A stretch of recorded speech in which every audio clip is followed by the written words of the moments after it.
Good morning, my friends. It's your old pal PeaceLoveMusic with another episode of the Let's Go Stacks Morning Show, brought to you live by DeOrganized Media in partnership with our good friends at BitcoinLive, Decentralized Broadcasting.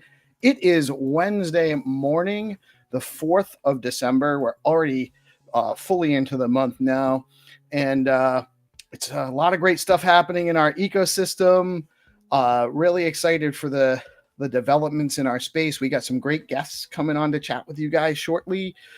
We got Reece, good old friends of the show, GPSC and Reece, and Hadan from the Alex Foundation coming on to chat with us about some of the stuff going on there. So stay tuned. I will get through the news as quickly as possible. There are a few news items to go over today. Some really interesting things happening.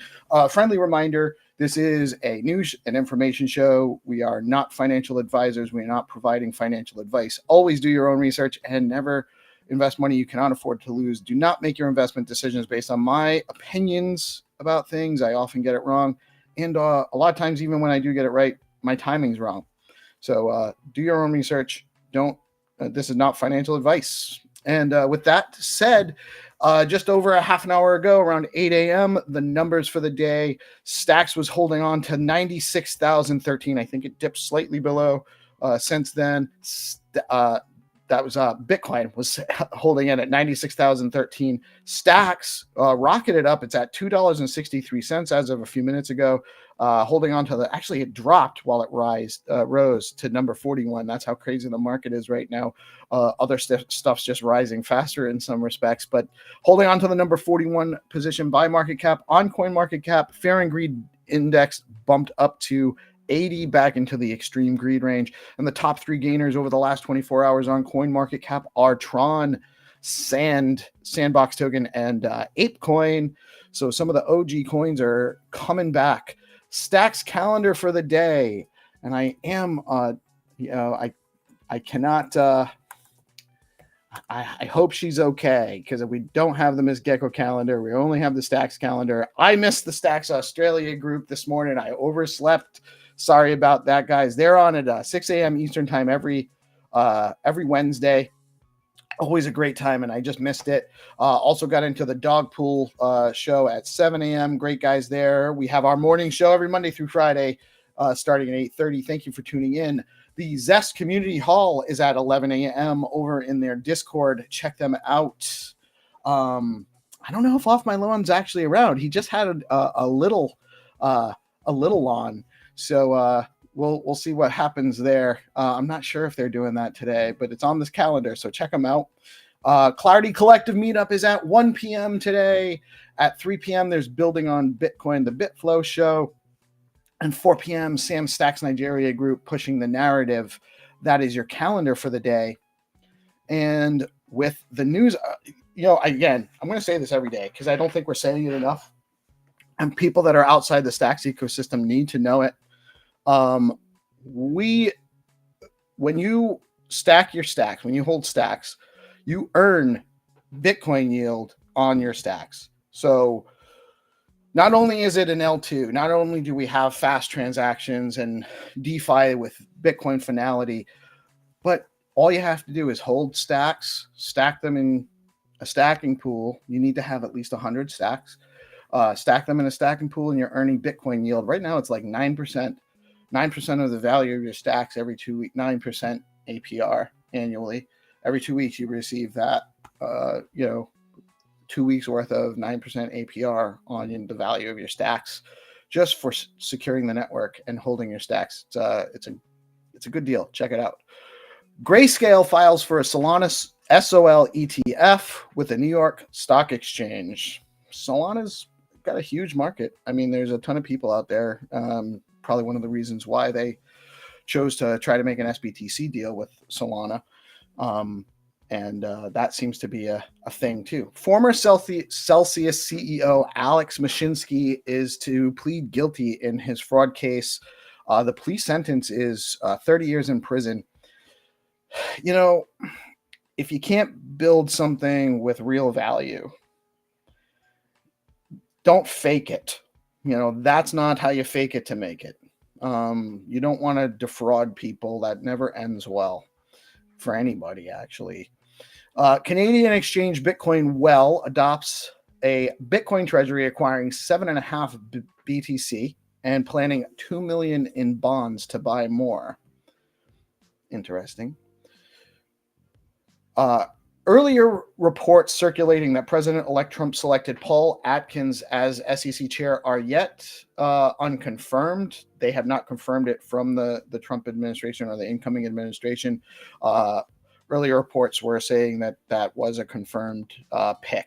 So as of right now, unconfirmed for Paul Atkins as SEC chair. Still talking around it. Virgin Voyages becomes the first cruise line to accept Bitcoin for payments. That's cool. Michael Saylor says Microsoft, and this has been a news story, but he's saying that Microsoft could add trillions to its market cap by investing in Bitcoin. Someone said something yesterday about his suggestion was to Microsoft to buy $100 billion worth of Bitcoin annually, which is probably actually good advice for them, but would just would absolutely send the markets bananas from where we are right now.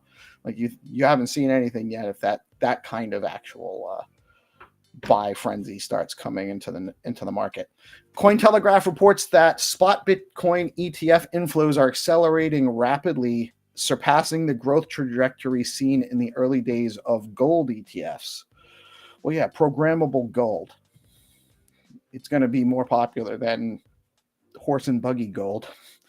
Stacking DAO announced liquid stake stacks.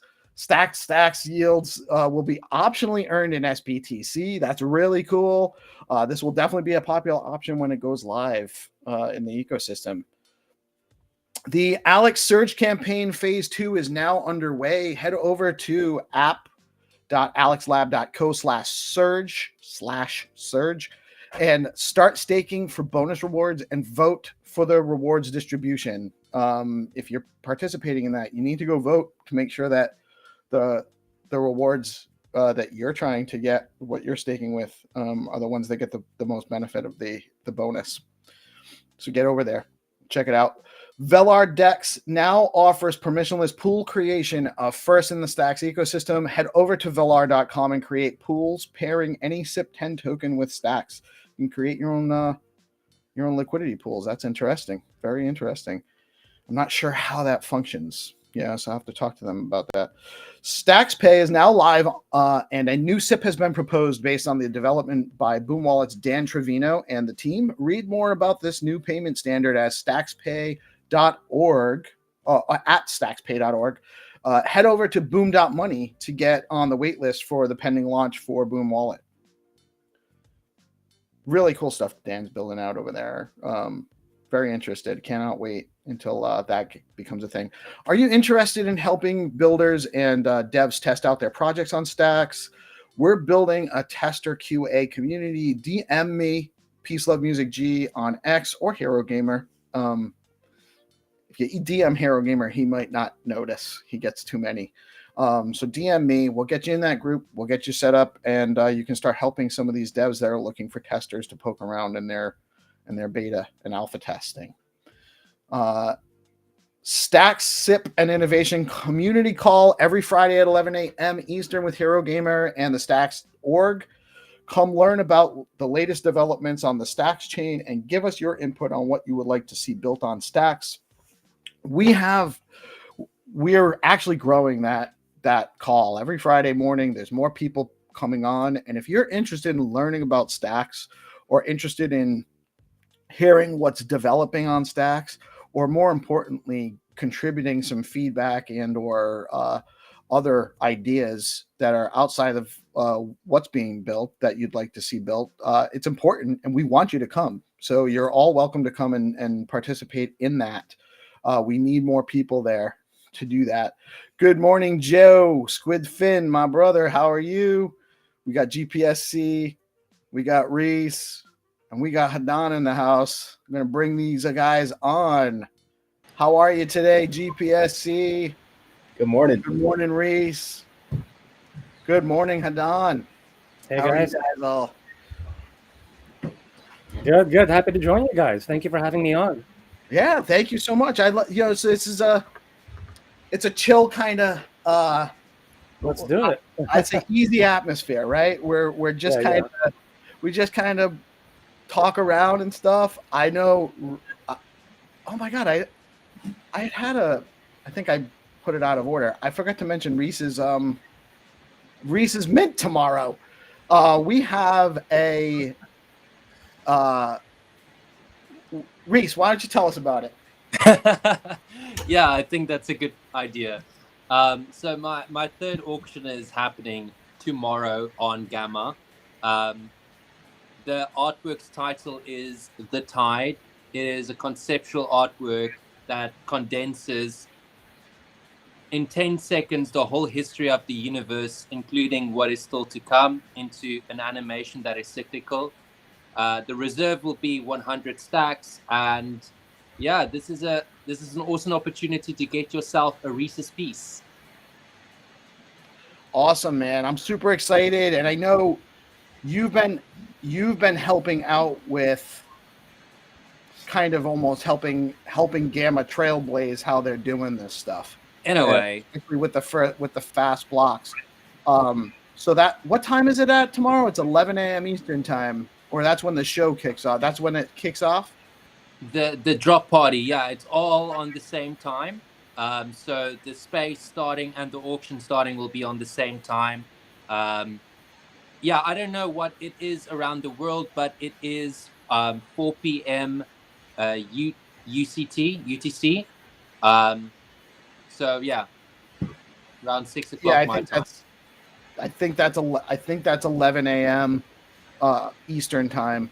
Because I remember Bit saying something that it's 2 p.m. or no. I don't want to hear Bit's name in this process. I don't want to hear it. He better not win. No, Bit owns the first two. yeah.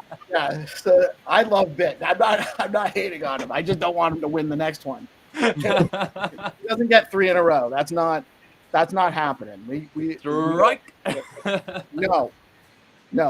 But it's gonna actually be a 24-hour So Yes. what don't know, Yes. the last time we Yeah. did this, The first auction auction was on slow blocks. The second auction, I thought it would be on slow blocks, but it was apparently on fast blocks, but it didn't say it would be on fast blocks. So we basically had a 24-hour auction go off in 45 minutes. And then it was done before we even knew. So this one, I am calculating the blocks and I will be as close to 24 hours as possible. right on. And then I think it'll work out better for everybody. I mean, Yeah. even if Bit does get it in a 24-hour auction, good on him, right? I'm not really hating on him, but Yeah. No, I understand. I would love to see somebody else get it. Hadan, what's up, man? This is the first time we've had you on the show, but we've chatted a number of times in spaces and DMs and stuff.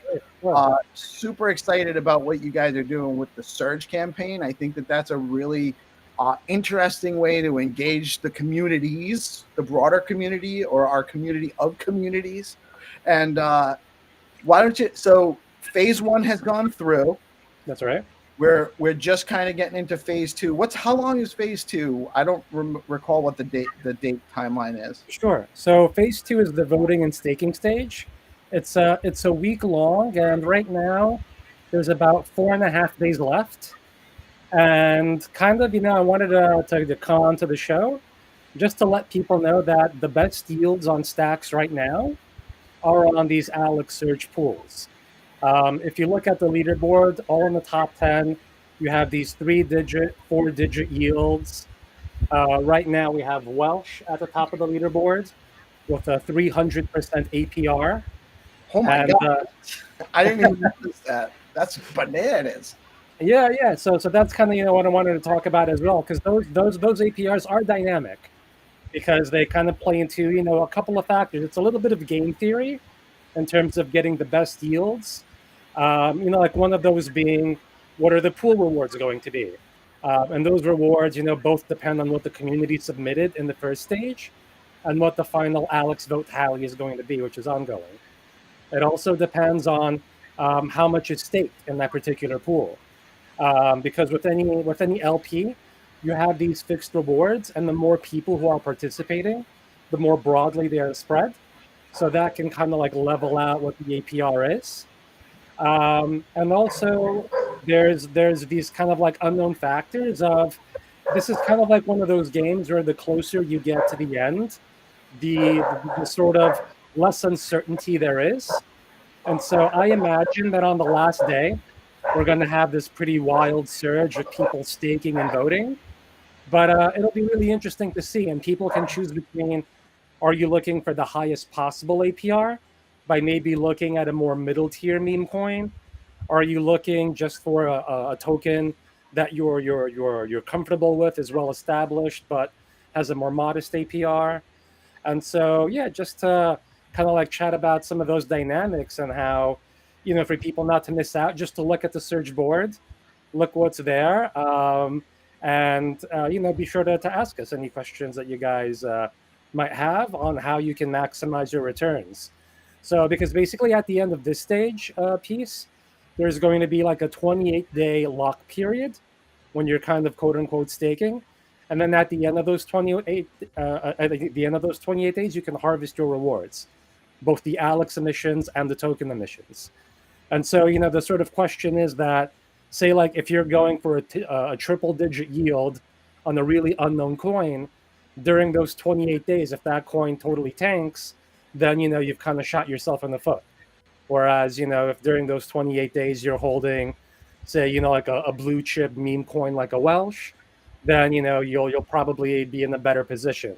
So it's those kind of trade-offs. But I think it's an interesting little bit of game theory we have going on stacks now, and the yields are again super attractive. So just want to make sure that users know, because there's time to participate. So be sure to come by and do so. But yeah, but besides that, happy to discuss anything else, of course.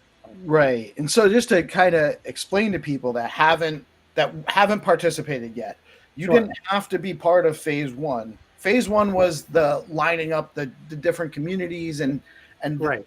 their positioning. and their social campaigns to kind of get themselves Exactly. positioned to move into it.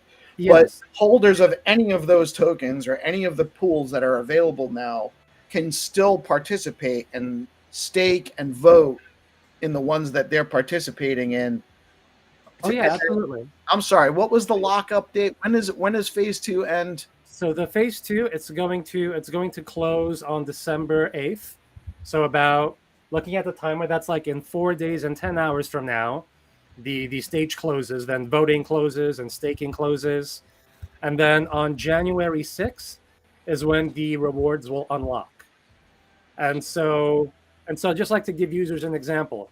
Say that there's a pool that has like a 1000% APR, which isn't out of the realm of possibility. I mean, on number 3, we have Play Penguin, which has like a 2200% APR right now. IceArc knows game theory, man. Yeah, IceArc is the man. I love IceArc. But so, like, for example, again, that might change towards the end as people are like, yo, that yield is really high. I'm going to stake some there. But if that were to hold up, that means that at the end of that 30-day period, you'd have essentially like pretty much tripled your money in 30 days if this yield were to remain where it is. Which is unlikely, right? It's going to fluctuate somehow. It's going to fluctuate, yeah. And the greatest fluctuation is, again, when people towards the end, they might start crowding into the highest yields. And so, like for example, on that play pool, there's only like 7K staked, right? And even though there's 7K staked, there's 1,000 in play rewards, and currently 12,000 in Alex rewards that pools receives. And so if that 7K staked turns into 14, now that APR, it's cut in half, right? Because those same rewards, you're sharing over twice as many people. And, in the same way, like now if 10 times as many people were to stake, which would actually exceed the liquidity of play, but then you'd get to like 100% APR, which, I mean, still at the end of the day isn't all that bad. That means that's an awesome, that means like, literally in 30 days you're doing 100% APR. yeah, it means in 28 days you're going to get 10% more of whatever you entered into the round with. So if we could all do that all the time, it'd be if only, right? Yeah, I remember back in the DeFi summer of 2021, they had these kind of like wild these kind of like wild Ponzi-nomic DeFis. I don't know if people here remember like Wonderland or similar, but I was less. My risk tolerance was not where I needed to be to look into those things. Yeah, but you had a couple of them that you would go on the homepage, and it would be like APR 80,000%, or something similar, and you'd have in the chat people saying like, "Wait, so if I submit $100, does that mean that like in a year I'm going to be like a millionaire?" And people were like, "Yeah, man, that's what the yield means." Right. And those kind of collapsed pretty spectacularly. But this isn't sort of the case, here. Stacks, obviously, we're very much more grounded. And again, these APRs are sort of a phenomenon of community participation and voting.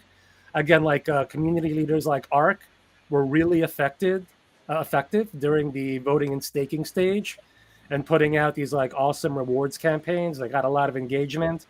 That really pushed them really high up the leaderboard and secured them those Alex rewards. And at the same time, a Penguin is kind of a token that's kind of quote unquote back from the dead, as a kind of, he's been saying like a dead penguin can surf.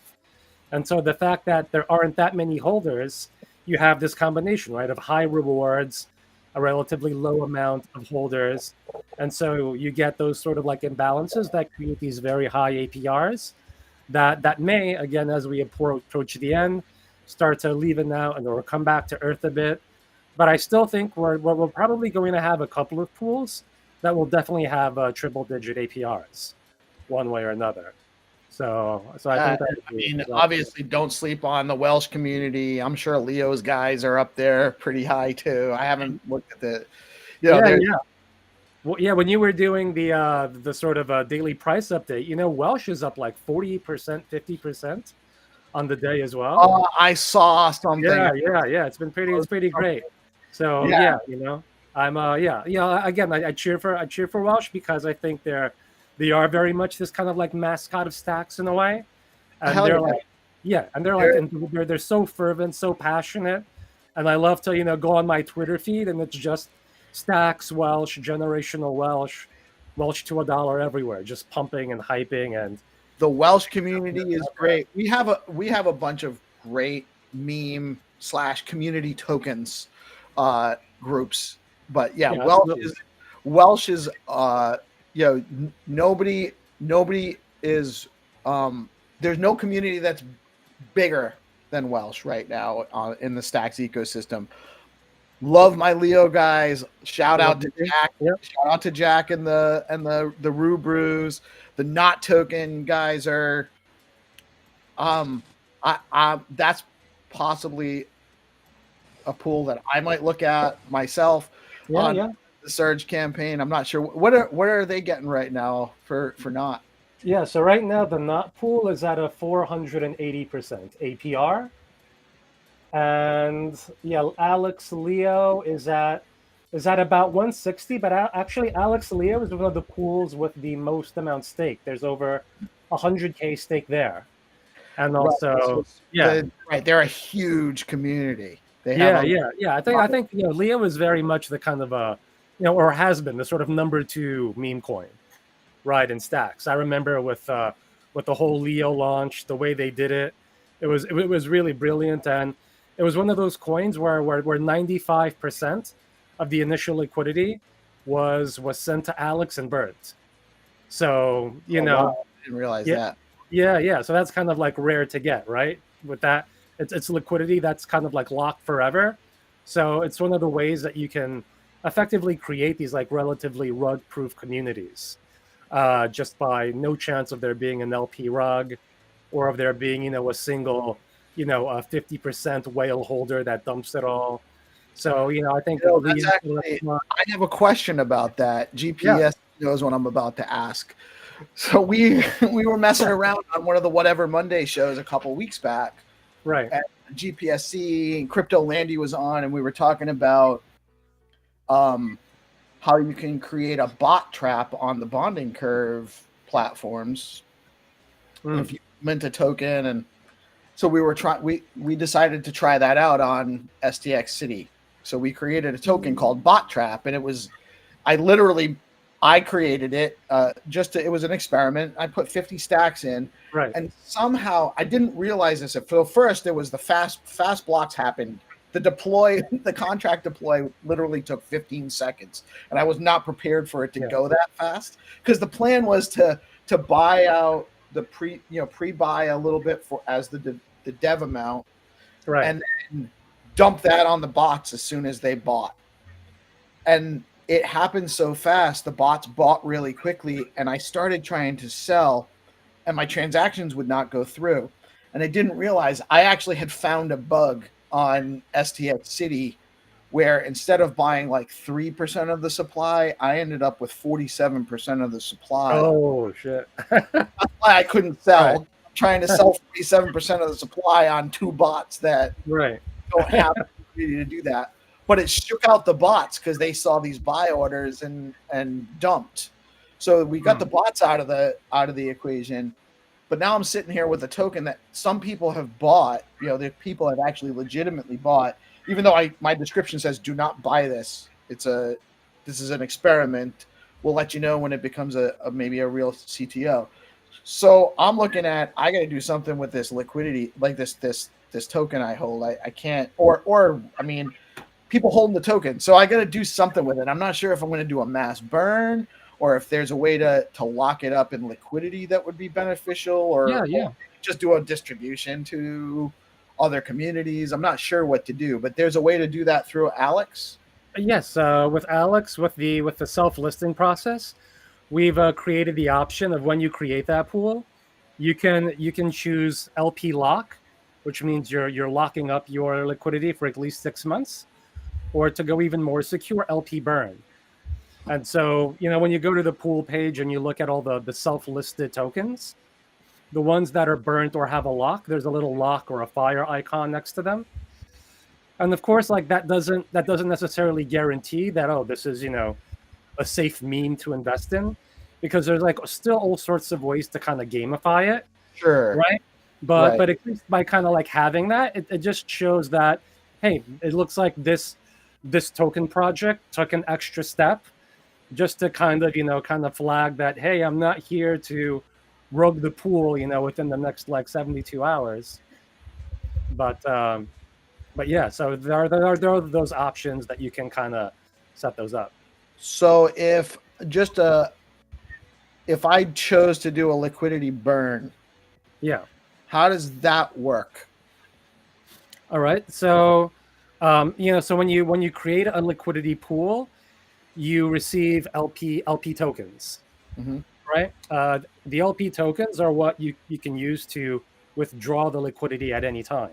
So you're burning the LP tokens. Exactly. If you send the LP tokens to a burn address, and Stacks has like an official kind of sort of recognized burn address, meaning a wallet no one has the keys for, so free whatever is up there, it's gone forever.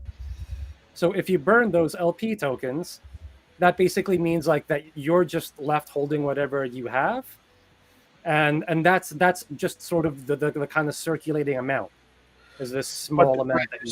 But there's still that. So the tokens still have the liquidity though.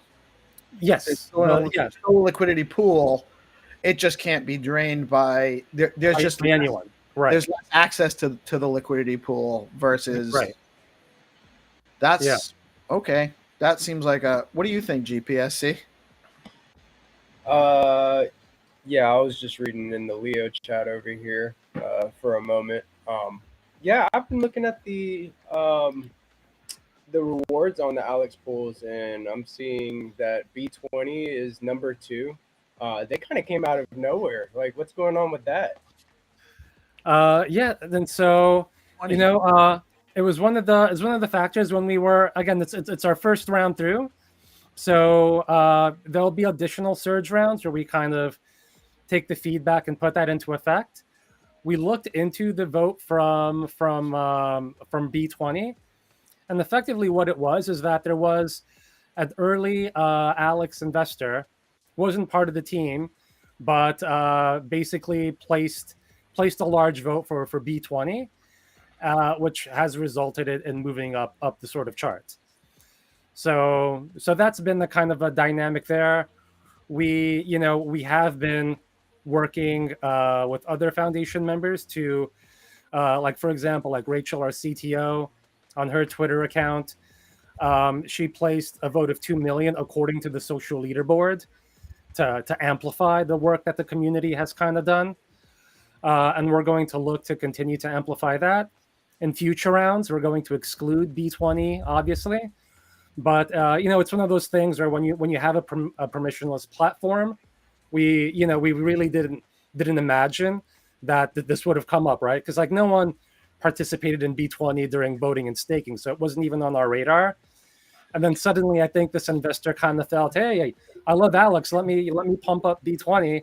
And then we were like, oh man, don't now, that doesn't look that great. So honestly, that's kind of what sort of like played out there. But yeah, it'll be a one and done, and in future rounds, that'll be excluded like the other ecosystem tokens from the. Hadan, how does the voting mechanism for like Surge work? Can you get into that just a little bit? Oh, sure. And so and so the way that we set it up is that during the voting and staking stage, we had the social leaderboard, and so basically it was a way, because we know that not all meme coin holders are going to be Alex and Lee Alex holders, right? Because right now during the voting and staking stage, when I say vote now, you're basically voting either with Alex or Lee Alex that you've held.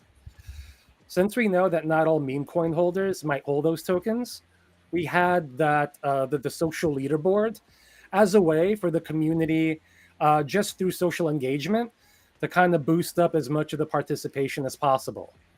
and then the results of the social leaderboard determined how 1 million in foundation votes were placed. So I guess now, first of all, the participation already in this voting and staking stage has been much more significant than we expected. Like within a day and a half, we had like 6 million votes. And so next time around, we're going to amplify the foundation vote to be more proportional to what all the other votes are. And when it comes to voting, basically, if you have Alex or Lee Alex, you can only vote once per round, and you can also do weighted voting. So you can split your vote between any of these like 75 pools that are registered, and that vote then determines the kind of voting ranking, and that voting ranking is how 1 million in Alex will be distributed on January 6th. But it's not just Alex rewards, it's also the community rewards that you get. So I think that's why during the community stage, that was kind of nice to see, because the community rewards, they're more fixed, they're a bit more predictable, because the Alex vote doesn't really skew what that'll be. So that's kind of the idea of the mechanism there. But when it comes to staking, staking is unlimited. So you can stake as many times as you want and as many pools as you want. And so maybe like instead of, putting all your eggs in a single transaction when you stake, it might make sense to stake, gradually over time, so that as the pool is evolving, you are, participating in different pools, different APRs, to kind of spread it out and get the most of the experience. Right on. Yeah. And I love to see, play move up the leaderboards.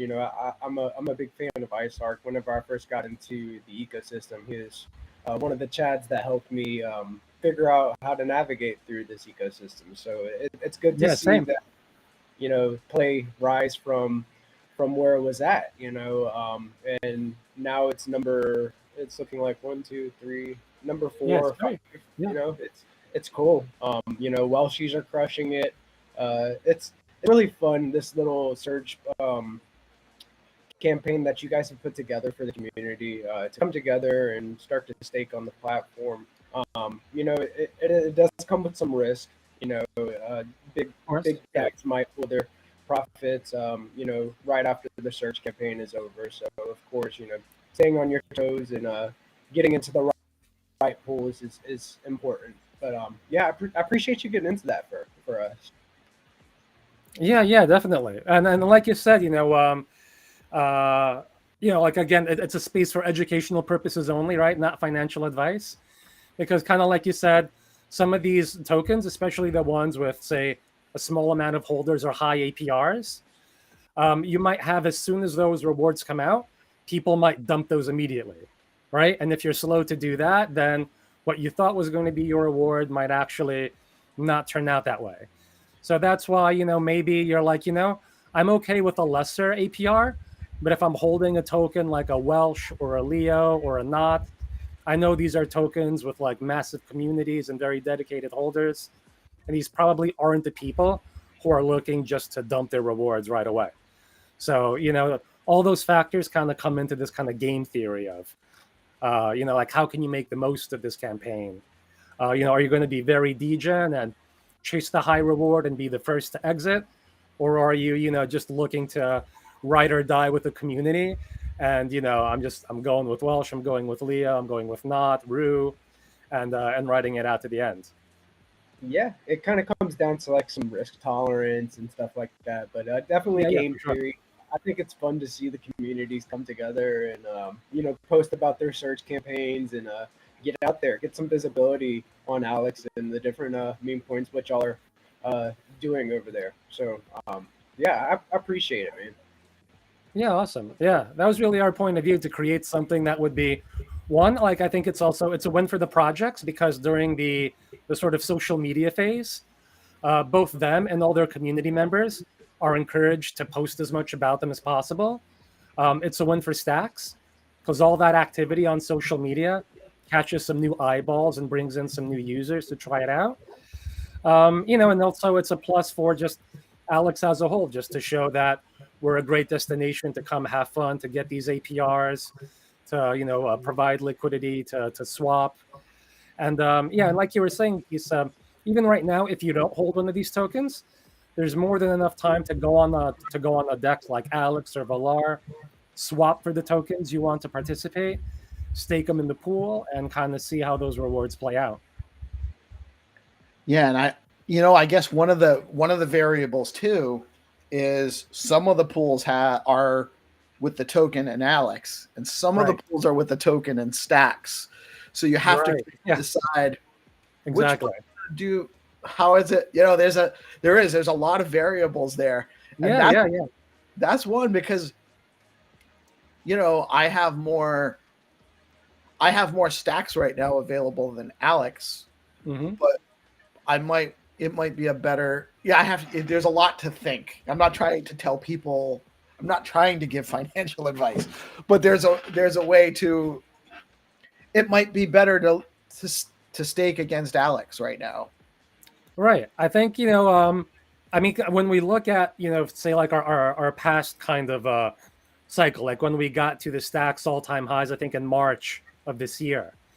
Usually you tend to see this. I'm just painting in broad strokes, but you have this trend where sort of like Bitcoin will pump, and Stacks might kind of lag a bit, but then Stacks tends to be higher beta than Bitcoin.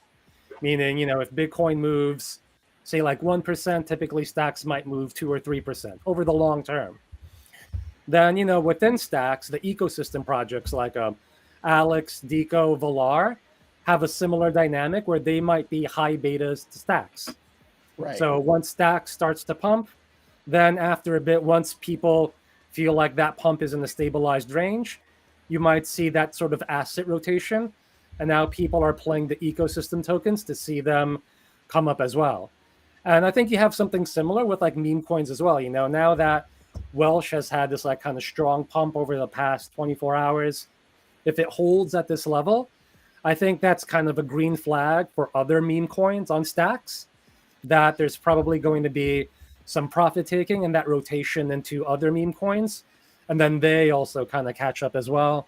And then, in the culmination, there's then a whole new generation of meme coins that come out, because at the end of the day, right, everyone wishes that they were kind of like the first one in the door, right? The first one to start a new meme coin, the sort of biggest holder, so that you can get those like crazy 100x, 1000x returns. So, and then the game kind of perpetuates on, and the same way kind of on the way down, right? Like Bitcoin will drop 5-10%. Stocks will drop by maybe like 20-30%. Then like everything else cascades.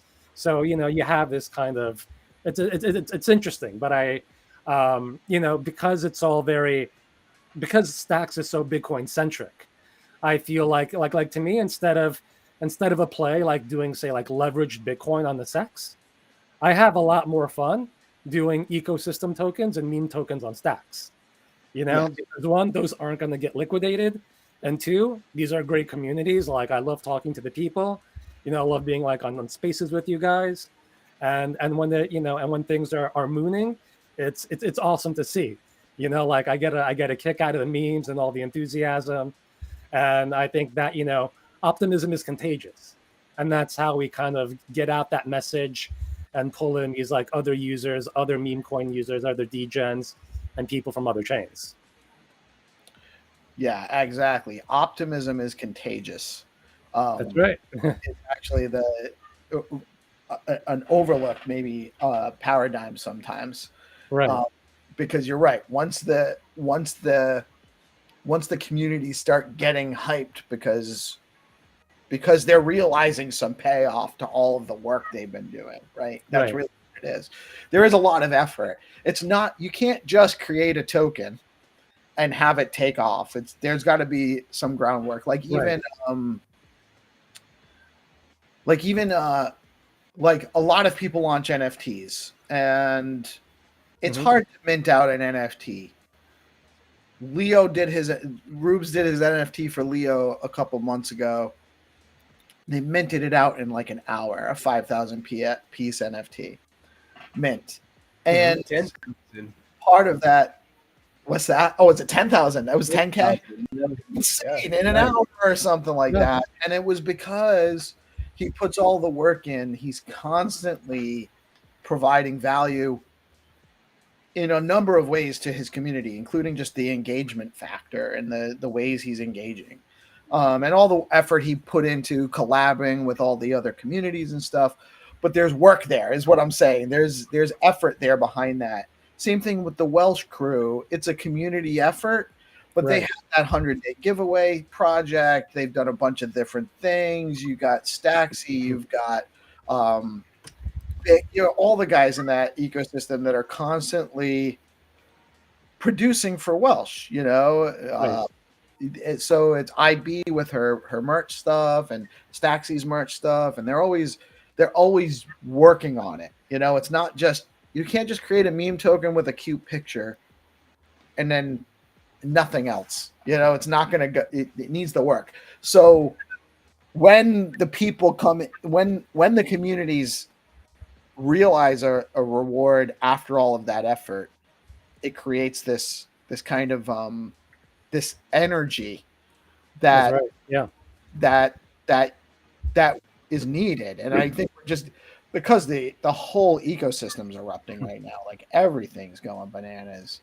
It's the XRP guys had their little bit of time to like peacock around, and now everyone's catching back up to them, and a lot of people probably gonna walk right past them.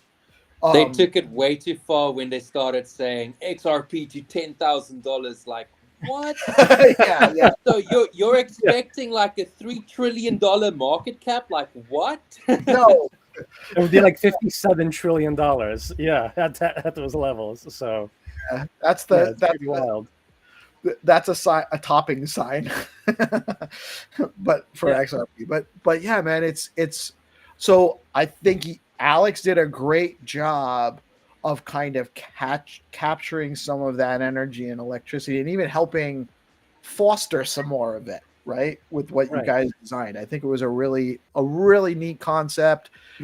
Entertainment. So some of the debate we're having in some of our conversations in the community are, a lot. We're trying to get more community engagement with like the SIP process and just innovation process and just kind of getting people more part of the conversation about things. And then some of those conversations are, we need more gaming and gambling type of things to attract more people, which I'm not necessarily of that. I think that there's a place for that. I'm not saying that we shouldn't have those things, but I also think entertainment, art and entertainment, music and games, not gambling necessarily, but games and fun is actually what's going to create the experiences that keep the people that are onboarding here. Because not everyone's going to win at gambling. Not everyone goes to the casino and walks away with money. Most people walk away losing money. And the reason they're going to the casino isn't just to gamble and make some money. That's why they have food courts with all sorts of different restaurants in a casino, and they do shows and events, and there's a mall there. There's stuff to do besides gambling that keeps people at the casino, right? So I think we need more of that, the entertainment factor. So I think what you guys did really is a great design to kind of, I'm not trying to call Alex a casino, but but you kind of designed the finance side with entertainment. And I think that that's a really interesting development, because it's not something anyone else has done. Yeah, and just like something to zoom out a bit is that we had a community governance vote to allocate, so 12 million Alex has been by governance vote allocated towards Surge. And even zooming out, this is the first Surge round, so we're kind of learning on the go, but it's meant to be the first of potentially 12 rounds. So we want this to go over the course of a year. And we designed it to kind of complement Nakamoto, because like you said, even like people now who might go on Surge, if they try voting, they're going to find, wow, my vote took like 5 seconds. If they try staking, they'll find that their staking took like 10 seconds. Like you start to realize that those speeds are there. Right. And especially, I mean, just looking ahead at what we have, like SBTC coming out in December. Like in January, you're going to have coming in the most friendly crypto administration, possibly not just in the US history, but maybe anywhere on Earth, So you have all these kind of makings of a potential crypto super cycle. I feel, like that we might be entering what we'll look back on as kind of like the golden age of crypto, where all this kind of hard work we've been doing in the sort of trenches, really these past 10, 15 years, is now going to start to be recognized and adopted for the amazing tech it provides, for how much more efficient it is, for how much more secure. And as the establishment catches on, I think it's going to be really remarkable to see.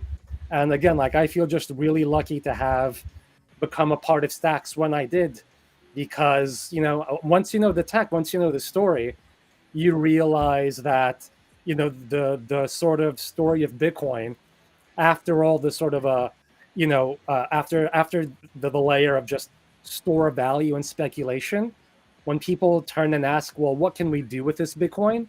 Stacks is there with the answer of how you make Bitcoin fully programmable and in the most decentralized, trust minimized way possible.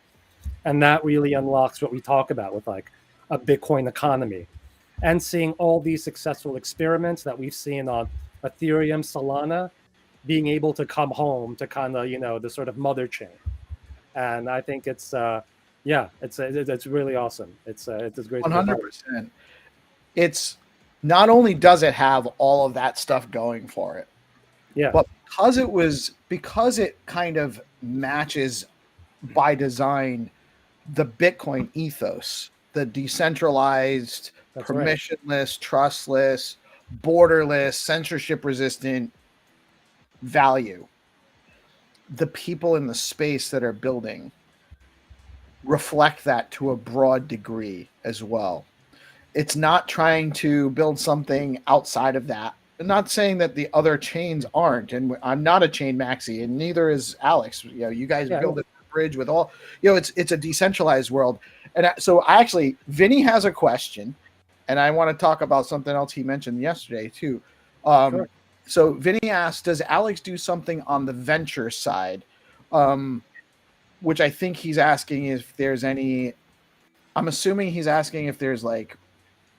I don't know exactly. I guess he's asking if there's financing, venture financing, or no, I totally get it. And there is, one, Alex, we do work very closely with Bitcoin Frontier Fund. We were actually one of the very first checks that Trevor cut was to Alex, and so we're very close with Trevor and the projects being incubated there. Alex co-founders, both Rachel and Chanda, have created Bitcoin Ecosystem Labs, which is sort of like an angel venture fund that helps Bitcoin-centric startups with those initial investments. And like something else that Alex does have is the Alex Launchpad. And so any projects that are getting a little bit of traction, if they want to do a fundraising round, they can reach out to us through DMs or through TG. And the Alex Launchpad is a place where we can, we put the project up to vote for the community. They approve of it. We put it up for the IDO, specify the raise amount. And we've had like some really strong results in the past. When we did Ord's Games in, I think, January of last year. Yep, I remember that. It was like 80x oversubscribed. It was like over $8 million. Potentially raised for a single project. And so, the thing is like IDO markets are very cyclical as well. When the market is weak, no one wants to launch. When the market starts to pump, everyone wants to launch at the same time. Right. So, you kind of have this like hot cold dynamic there. But yeah, for I guess purely on the venture side would be more like Bitcoin Ecosystem Labs, going to Bitcoin Frontier Fund, going through Stacks Incubator, just to kind of like get you off, from 0 to 1, from a concept to say like an MVP, a minimum viable product. And then once you have an MVP and you're looking at doing your next, fundraising round, or you're looking at like a $1 to $5 million valuation, then things like the Alex Launchpad can assist in both introducing the project to the Alex and Stacks community, and also having this kind of, like fair distribution system, where it's a fair lottery, where the lottery numbers are generated by like Bitcoin hash, and so it's on chain, it's verifiable, and even but before Nakamoto, we have the actual lottery mechanism off chain, so it actually computates very quickly. So we're able to distribute like tens of thousands of rewards tickets within a matter of a few minutes. So it's a nice setup there as well. Awesome. Yeah. So Alex is huge. Alex has. I mean, we didn't even talk about. We didn't really talk about much about X-Link. We didn't talk anything about really a lot of the stuff, the BRC20 exchange feature that you guys have and all that stuff. Alex is huge. Vinny says thank you. So I guess you answered his question sufficiently. Thank you for the question. And one other thing that's come up recently is some people are asking, so what's on the roadmap for Stacks after SBTC? And as part of that conversation, Vinny's a dev. He's working on a number of things, and he's actually a huge contributor to a bunch of the stuff the community is working on in a number of ways. But he mentioned that the next thing after SBTC, or he suggested it's a WebAssembly Clarity virtual machine is, I guess, the next thing, which my understanding, very limited technical wise, is that will actually afford Stacks the ability to, or basically any crypto language, any smart contract built on a WebAssembly compatible language will actually be compatible with Clarity and then Stacks through a WASM Clarity virtual machine. Vinny, if you're still watching, let me know if I have that correct. Yeah, when you mentioned WASM, that does sound similar to posts that Jude has put on the Stacks forum and on his Twitter account as well. Jude really one of the sort of like head devs since the Alex OG days, and so I think I know that from our side, our devs were excited as well, because with what you mentioned with that WASM upgrade, they could potentially code using like Rust, which is a language that they're all very familiar with, and that a lot of other devs from other ecosystem chains would be sort of very familiar with. But what really caught my attention was Jude kind of saying that with this upgrade, you can have an increase in the efficiency, meaning a decrease in the compute power of Stacks on the order of 10 to 100x. So, so potentially if the smart contracts run that much faster and are that much less computationally intensive on chain, then that means, let's say even though right now Nakamoto, it is being optimized, we're looking at like 10-year extend, we're looking at those sorts of solutions. Even if that were to remain as it is fixed, if we increase that efficiency 10 to 100x, you have 10 times the number of transactions fitting on the 10-year block or on the Stacks block. And so I think there again, we're ever getting closer to this sort of, I think really we want to, at a minimum, be faster than the Ethereum L1. And I think it would be really challenging to say get to like full Solana speed, because that's a whole other architecture. But if you can... I think we're already faster than Ethereum L1 now, aren't we? With the Stacks transactions, yes, I think when sometimes the more complex transactions, like say like a swap, sometimes you might have these kind of slow blocks, which is because Stacks is anchored to the Bitcoin blocks. Sometimes you'll get Bitcoin blocks that are like 40 minutes apart. Right. And so that's what they were looking at with 10-year extend, which is because right now the way that Stacks miners are incentivized is that they're going to spend as much as their budget early on in order to ensure they're kind of like max profit, right? Because they don't, because sometimes you have a really fast Bitcoin block that's like it takes 2 minutes or 3 minutes and you mine a Bitcoin block. So if you weren't quick to mine as much as possible, you're kind of leaving money on the table. And so some of the more computationally intensive transactions are put on those blocks right after the 10-year block. And then several of the other blocks that come every 3-4 seconds, when you click into them, they tend to be a handful of transactions. It might be something like a vote or like a send that doesn't have a lot of like reading of the blockchain. Now, when it comes to things like saying launching a contract or doing, like a multi-hop swap, that's a bit more intensive. Sometimes if you're in between those longer blocks, there might be that kind of multi-minute waiting time. This is essentially what we're kind of looking through with like, here's 10-year refresh, and every 5 minutes, it's as if you have a new fresh block that can hold all these transactions. That kind of minimizes the potential for there being these long gaps.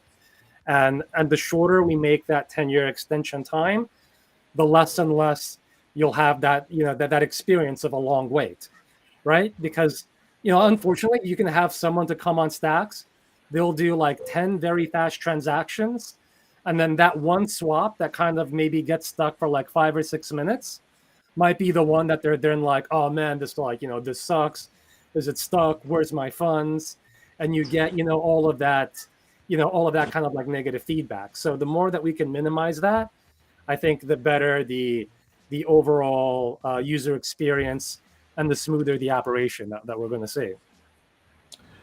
Yeah, man, it's that was a very technical description of breakdown of it. I appreciate that. Yeah. We don't always get that on here, so it's good stuff for our audience for sure to kind of get that breakdown. But the long and the short of it is, blocks are much faster now, and and there's room for improvement, and there's a plan and a direction to actually to facilitate that in the network. And then the WASM piece is a whole nother right. That's beyond what SBTC is going to bring. It's a huge functionality force multiplier. Yeah. In onboarding devs, they don't have to necessarily learn Clarity to write contracts that'll work with Stacks. Right. And like anything already written in Rust is now compatible, so it can be introduced to Stacks as well. So there's just so much stuff coming, man. If we are up on the hour, and I do want to be respectful of everybody's time. Reece is telling us his phone's about to die. But I love having you here.